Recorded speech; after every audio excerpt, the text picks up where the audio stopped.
છે એમને એમ ફરવા માટે બાઇક લઈને નીકળી પડે. ઘણા લોકોને ફરવાનો ક્રેઝ હોય છે અત્યારે, બાઇકો લઈને નીકળી પડે. ફોર વ્હીલ ચલાવવાના સીટ બેલ્ટ પણ બાંધતા નથી. તો સીટ બેલ્ટ બાંધવો તેમાં આપણી સલામતી છે, હેલ્મેટ પહેરવું તેમાં આપણી સલામતી છે, નાના બાળકોને સ્કૂટી બાઇક ના આપવું તેમાં આપણી સલામતી છે, મોટા માણસો વાહન ચલાવે ત્યારે લાયસન્સ હેલ્મેટ અવશ્ય રાખે તેમાં આપણી સલામતી છે, અને વ્યસન કરીને વાહન ના ચલાવવું તેમાં આપણી સલામતી છે. પછી સાયકલ હોય કે ઊંટલારી હોય કે ગાડા હોય, હા, જો એના પાછળ રેડિયમ પટ્ટી મારવી તેમાં આપણી સલામતી છે.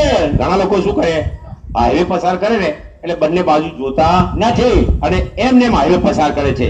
તો આવું થવું જોઈએ નહીં. હાઈવે પસાર કરવો હોય તો ઓવરબ્રિજ નો ઉપયોગ કરવો તેમાં આપણી સલામતી છે, અંડરપાસ નો ઉપયોગ કરવો તેમાં આપણી સલામતી છે. અને ઓલું ઝીબ્રા ક્રોસિંગ આપેલું હોય છે ને, હા, એટલે પેલા સફેદ લીટીઓ દોરેલી હોય, પટ્ટા લીટીઓ ને પટ્ટા, હા, પટ્ટા પટ્ટા રોડ ઉપર સફેદ લીટીઓ દોરેલી હોય ને વળાંકમાં, એને ઝીબ્રા કહેવામાં આવે. બરાબર, પટ્ટો હોય ને આપણો, હા, એને કહેવાય ઝીબ્રા ક્રોસિંગ. બરાબર. તો એના પર ચાલીને હાઈવે પસાર કરવો જોઈએ. પણ કેવી રીતે? કેવી રીતે? બે બાજુ જોવું પડે. હા ભાઈ, કે કોઈ સાધન આવે છે કે નહીં.